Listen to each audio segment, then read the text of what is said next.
ओम जय जय गौ माता, मैया जय जय गौ माता। जो कोई तुमको ध्याता, जो कोई तुमको ध्याता, त्रिभुवन सुख पाता। ओम जय जय गौ माता। सुख समृद्धि प्रदायनी गौ की कृपा मिले, गौ की कृपा मिले। जो करे गौ की सेवा, जो करे श्री स्वामी गौ समर्थ. की सेवा, नमस्कार सर्वांना. पल गोवत्स में पूजा विपत्ती म्हणजेच टले। वसुबारस. ओम जय दिवाळीचा जय पहिला गौ दिवस म्हणजे माता। वसुबारस. तुम्हाला दिवाळीच्या ओम माझ्याकडून जय खूप जय खूप हार्दिक गौ शुभेच्छा. माता। या दिवशी गाई वासराची मैया पूजा जय केली जाते. जय गौ घरीच गाई माता। वासराची पूजा कशी करावी अगदी जो सोप्या कोई पद्धतीने, तुमको त्याचप्रमाणे ध्याता, बाहेर जो पूजा कशी कोई करावी तुमको याच विषयीची माहिती ध्याता, आपण पाहणार आहोत. त्रिभुवन त्याचप्रमाणे सुख या दिवशी पाता। सुवासीन महिला ओम जय दिवसभर जय उपवास गौ करतात आणि माता। या दिवशी रमा एकादशी आयु आणि ओज वसुबारस यावर्षी विकासिनी, एकत्र जन आल्यामुळे जन पूजा की कशी करावी, माई, नैवेद्य कोणता दाखवायचा जन याविषयीची जन संपूर्ण की माहिती आपण या व्हिडिओमध्ये माई। पाहणार आहोत. तेव्हा व्हिडिओ शत्रु कुठेही मित्र स्किप न सुत करता संपूर्ण बघा, जाने, म्हणजे तुम्हाला शत्रु पूजा मित्र कशी सुत करायची जाने, याविषयीची सर्व माहिती सबकी पाहायला मिळेल. सुखदाई। 2025 मध्ये ओम जय शुक्रवार जय 17 गौ ऑक्टोबर रोजी माता। अश्विन मध्य ओम द्वादशीस जय जय वसुबारस हा गौ सण साजरा माता। केला जाईल.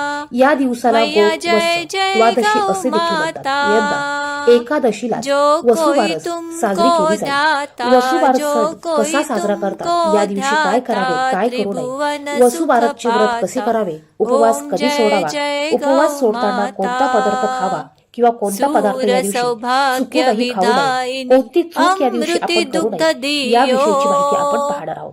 वर्षभरात अमृति येणाऱ्या दुग्ध सण दियो। उत्सवांचा राजा मानल्या गेलेल्या अखिल दीपोत्सवाची विश्व सुरुवात, नर दिवाळीची नारी, सुरुवात अखिल वसुबारस विश्व सणाने केली नर जाते. नारी, भारत शिव हा कृषीप्रधान अभिषेक देश आहे. कियो। येथे पशुधनाचे ओम जय महत्त्व जय गौ अनन्यसाधारण आहे. माता। भारतीय संस्कृतीत गायीला ओम मातेचा दर्जा जय देण्यात आला जय असून गौ ती पूजनीय माता। मानली गेली आहे. तिच्या प्रतीच्या मैया जय कृतज्ञतेतून जय गौ वसुबारस या दिवशी गाय आणि तिची माता। वासरू जो यांची पूजा केली कोई जाते. तुमको आता ही ध्याता, पूजा जो तुम्ही सकाळी कोई करू शकतात तुमको किंवा तुम्ही संध्याकाळी केली ध्याता, तरी चालेल. त्रिभुवन दिवे लागणीच्या सुख वेळेला तुम्ही पाता। सायंकाळी ही पूजा ओम केली तरी जय चालेल. जय तुम्ही गौ ही पूजा माता। प्रत्यक्षात गाई वासराची देखील करू ममता शकतात. मयी ज्यांना गाई मन वासरू मिळणार नाही भाविनी, त्यांनी घरी तुम ही पूजा ही केली तरी चालेल. जगमाता। ज्या ठिकाणी पूजा करायची आहे ती तुम जागा ही स्वच्छ करून घ्या. जगमाता। त्यावर तुम्हाला रांगोळीने जग एक की स्वस्तिक काढून त्यावर हळदी कुंकू टाकून पालनहारी, त्यावर एक जग तुम्हाला पाट की किंवा चौरंग ठेवायचा आहे. पालनहारी, यावर तुम्हाला लाल किंवा पिवळं कामधेनु स्वच्छ वस्त्र माता। अंथरून घ्यायचं आहे. ओम त्यानंतर जय आपल्याला जय दिवा गौ प्रज्वलित करून माता। घ्यायचा. कोणतीही पूजा ओम आपण जय दिव्याच्या जय साक्षीने करत गौ असतो. माता। त्यामुळे आपल्याला अगोदर दिवा मैया प्रज्वलित जय करून घ्यायचा जय आहे. गौ दिव्याला हळदी कुंकू माता। अक्षदा फूल अर्पण करून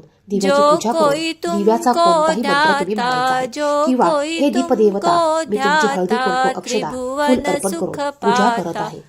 ओम छोटे छोटे जय मंत्र जय तुम्ही गौ मराठीत म्हणू शकतात. माता। यानंतर आपल्याला गणपती बाप्पांची संकट पूजा करायची रोग आहे. आपल्याला एका विनाशिनी, तांबडात सुर गणपती बाप्पांची महिमा मूर्ती घ्यायची आहे. गाई, त्यावर आपल्याला स्वच्छ पाणी, सुर पंचामृत, महिमा पुन्हा स्वच्छ पाणी असं आपल्याला गाई, अभिषेक घालून घ्यायचा आहे. अभिषेक गौशाला घालताना की तुम्ही गणपती सेवा, बाप्पांचा मंत्र म्हणायचा आहे किंवा गौशाला की वक्रतुंड महाकाय सेवा, सूर्यकोटी समप्रभ संतन मन निर्विघ्नं कुरु मे देव भाई। सर्व कार्येषु सर्वदा ओम हा जय मंत्र जय म्हणायचा आहे. गौ हे गणपती बाप्पा मी तुम्हाला शुद्ध माता। पाण्याने स्नान ओम घालत आहे. जय हे जय गणपती बाप्पा गौ मी तुम्हाला माता। पंचामृताने स्नान घालत आहे असा मैया मराठीत जय मंत्र जय म्हणायचा गौ आहे. यानंतर माता। मूर्ती स्वच्छ कोरड्या जो कपड्याने कोई स्वच्छ करून तुमको घ्यायची आहे आणि चोर ध्याता, बिडाच्या जो पानावर कोई थोडेसे तांदूळ तुमको ठेवून यावर ध्याता, गणपती बाप्पांची मूर्ती ठेवून त्रिभुवन घ्यायची सुख आहे. पाता। यानंतर ओम आपल्याला जय जय गायीची गौ बघा, गाय माता। वासराची तुमच्याकडे जर का पितळेची गौ मूर्ती माँ असेल, की पंचधातूची रक्षा मूर्ती असेल तर हित तुम्हाला हरि गाय वासराच्या अवतार मूर्तीवर देखील लियो, याच पद्धतीने पाण्याने हरि पंचामृताने अवतार अभिषेक घालून लियो। घ्यायचा आहे. अगोदर आपल्याला गायीच्या पायांवर, गौपालक वासराच्या पायांवर पाणी गौपाला, घालून घ्यायचं आहे आणि गौपालक याच पद्धतीने तुम्ही गौपाला, मराठीत मंत्र शुभ म्हणू शकता. हे संदेश गोमाता दियो। मी तुम्हाला ओम स्वच्छ पाण्याने जय स्नान जय घालत आहे. गौ हे गोमाता मी तुम्हाला माता। पंचामृताने स्नान घालत आहे. ओम या जय पद्धतीने जय मंत्र गौ म्हणायचा आहे माता। आणि या मूर्तीला आपल्याला स्वच्छ मैया जय कोरड्या जय कपड्याने पुसून गौ घ्यायचं आहे. माता। त्यानंतर जर का तुमच्याकडे जो गो कोई वासराची या तुमको पद्धतीची मोठी दाता, मूर्ती असेल जो तर तुम्ही या कोई मूर्तीवर देखील तुमको याच दाता, पद्धतीने पाण्याने त्रिभुवन अभिषेक घालून सुख घ्यायचा आहे. पाता. पाण्याने तुम्हाला स्वच्छ ओम जय धुवून घ्यायचं जय आहे. गौ बघा, माता, जर का तुम्ही प्रत्यक्षात श्री गाय गौ वासराची पूजा करायला माता जाणार की असाल तर तुम्हाला आरती, तेव्हा देखील जो सर्वात कोई अगोदर सुत गायीच्या पायावर गावे, आणि वासराच्या पायावर पाणी जो टाकून हळदी कोई कुंकू सुत वाहून पूजा गावे, करायची आहे. यानंतर आपल्याला पद्म गाय वासराची मूर्ती कहतवे ठेवण्यासाठी तरणी, थोडेसे तांदूळ पद्म ठेवायचे आहे कहतवे आणि त्यावर आपल्याला तरणी, गाय भवसे वासराची मूर्ती तर ठेवायची आहे. जावे. जर का तुमच्याकडे ओम अशी मूर्ती जय नसेल तर जय तुम्ही नक्कीच या गौ दिवाळीच्या वेळेस माता, गाय वासराची मूर्ती घरी ओम आणून जय त्याची तुम्हाला जय पूजा गौ करायची आहे. माता.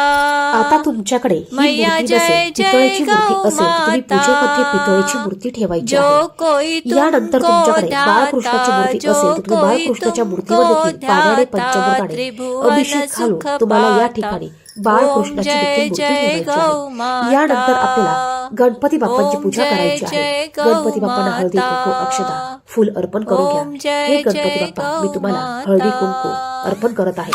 हे गणपती बाप्पा मी तुम्हाला पुष्प म्हणजेच फुल अर्पण करत आहे. तुमच्याकडे जे पण फुल असेल ते गणपती बाप्पांना अर्पण करायचे आहे. यानंतर गूळ खोबऱ्याचा देखील तुम्ही गणपती बाप्पांना नैवेद्य हा दाखवू शकता. बघा, या दिवशी रमा एकादशी असल्यामुळे आपल्याला या ठिकाणी पूजेमध्ये गुळाचा नैवेद्य दाखवायचा आहे. काही ठिकाणी पूर्णाचा नैवेद्य बनवला जातो, तो देखील दाखवला जातो. तुम्ही या दिवशी गाईला केळीचा किंवा गुळाचा नैवेद्य दाखवू शकता. यानंतर गणपती बाप्पांना या ठिकाणी मी खडी साखरेचा नैवेद्य दाखवून घेतला आहे. नैवेद्य दाखवताना पाण्याने भरी चौकोन काढायचा आहे, त्यावर नैवेद्य ठेवायचा आणि 3 वेळा पाणी फिरवून घ्यायचं आहे. यानंतर गाईला देखील आपल्याला गाई वासराला आपल्याला हळदी कुंकू अक्षदा अर्पण करून घ्यायचे आहे. फूल असेल तर फूल अर्पण करून घ्यायचं आहे. या दिवशी गोमातेची पूजा केल्यामुळे घरात धनधान्याची कधीच कमतरता पडत नाही. घरात सुख समृद्धी ऐश्वर्य हे नेहमी अखंड वास करतात. या पद्धतीने आपल्याला गाई वासराची पूजा करायची आहे. आता या दिवशी पहा, तुमच्याकडे स्वयंपाक जर का झालेला नसेल तर तुम्ही खडी साखरेचा देखील नैवेद्य दाखवू शकता किंवा गुळाचा नैवेद्य दाखवला तरी चालेल. यामध्ये आपल्याला तुळशी पत्र आवर्जून टाकायचं आहे. बघा, या दिवशी आपल्याला तुळशी पत्र नैवेद्यामध्ये आवर्जून ठेवायचं आहे. त्याचप्रमाणे तुम्ही गोठ्यामध्ये जाऊन किंवा गाईला या दिवशी हिरवा चारा, गूळ, केळी याचा नैवेद्य तुम्ही खायला घालू शकता. अगदी साध्या सोप्या पद्धतीने आपण पूजा करणार आहोत. व्हिडिओ थोडा मोठा होऊ शकतो, त्यामुळे व्हिडिओ संपूर्ण बघा आणि व्हिडिओ पाहायला आवडत असेल तर एक लाईक व्हिडिओला नक्कीच करा. यानंतर आपल्याला दिव्याने सर्व पूजेला ओवाळून घ्यायचं आहे. धूप दीप लावणार असाल तर याने देखील आपल्याला संपूर्ण पूजेला ओवाळायचं आहे. ही पूजा तुम्ही सकाळी वेळ पूजा झाल्यानंतर करू शकता. ज्यांना सकाळी पूजा करणं शक्य नाही त्यांनी संध्याकाळी पूजा केली तरी चालेल. आता सकाळी पूजा तुम्ही केली असेल तरी देखील संध्याकाळी सुद्धा तुम्हाला धूप दीप हळदी कुंकू पूजेला अर्पण करायचं आहे. या दिवशी आपल्याला गोमातेला तुळशी पत्र देखील आवर्जून अर्पण करायचं आहे. तुम्ही एकादशी असल्यामुळे आदल्या दिवशीच तुळशी पत्र तोडून ठेवायचं आहे. एकादशीच्या दिवशी आपल्याला चुकूनही तुळशी पत्र तोडायचं नाही. आता या दिवशी जे उपवास करणार आहे त्यांना धान्य खाण्याचा प्रश्नच येत नाही, परंतु जे उपवास करणार नाही त्यातील या दिवशी गहू आणि मूग हे पदार्थ खाल्ले जात नाही. त्याचप्रमाणे गाई वासराची ज्या दिवशी पूजा करतो, वसुबारस ज्या दिवशी असते त्या दिवशी दूध आणि दुधापासून बनवलेले पदार्थ हे चुकूनही खाल्ले जात नाही. त्याचप्रमाणे दुधाचा नैवेद्य, खिरीचा नैवेद्य हा या दिवशी गाई वासराला दाखवायचा नाही. त्याचप्रमाणे तुपाचे पदार्थ म्हणजेच दुधापासून जेवढे पदार्थ बनतात ते पदार्थ या दिवशी खाल्ले जात नाही. कारण या दिवशी आपण गायीप्रती कृतज्ञता व्यक्त करण्यासाठी गाई वासराची पूजा ही घरात करत असतो. या दिवशी गाईच्या दुधाचा वापर कुठेही केला जात नाही. त्यामुळे गाय वासराला अभिषेक घालताना तुम्हाला स्वच्छ पाण्याने अभिषेक घालायचा आहे. दूध किंवा पंचामृताचा वापर तुम्हाला करायचा नाही. या ठिकाणी तुम्ही ओम नमो भगवते वासुदेवाय नमः या मंत्राचा जप करत गायीची पूजा तुम्हाला करायची आहे. गायीची पूजा केल्यामुळे आपल्या सर्व पापांचा नाश होतो. घरात कधीच अन्नधान्याची कमतरता पडत नाही. घरातील वास्तुदोष हे दूर होतात. त्याचप्रमाणे घराची प्रगती होऊ लागते. समुद्र मंथनातून 5 कामधेनू उत्पन्न झाल्या होत्या. त्यातून नंदा नावाच्या धेनूला उद्देशून हा सण साजरा केला जातो. या दिवशी सवासून महिला दिवसभर उपवास करतात आणि बाजरीची भाकरी आणि गवारीची शेंग खाऊन उपवास सोडतात। या दिवशी दुधाचे पदार्थ, तळलेले तसेच तव्यावर बनवलेले पदार्थ खात नाही। या दिवशी गहू, मूग देखील खात नाही। हे नियम आपल्याला या दिवशी पाळायचे आहे। घरात लक्ष्मी देवीचे आगमन व्हावे या हेतूने या दिवशी वासरू असलेल्या गायीची पूजा केली जाते। पहा, तुमच्याकडे ज्या पद्धतीने पूजा करण्याची पद्धत असेल त्याच पद्धतीने तुम्हाला ही पूजा करायची आहे। त्याचप्रमाणे जो नैवेद्य तुमच्याकडे दाखवण्याची पद्धत असेल तो नैवेद्य तुम्ही दाखवू शकतात।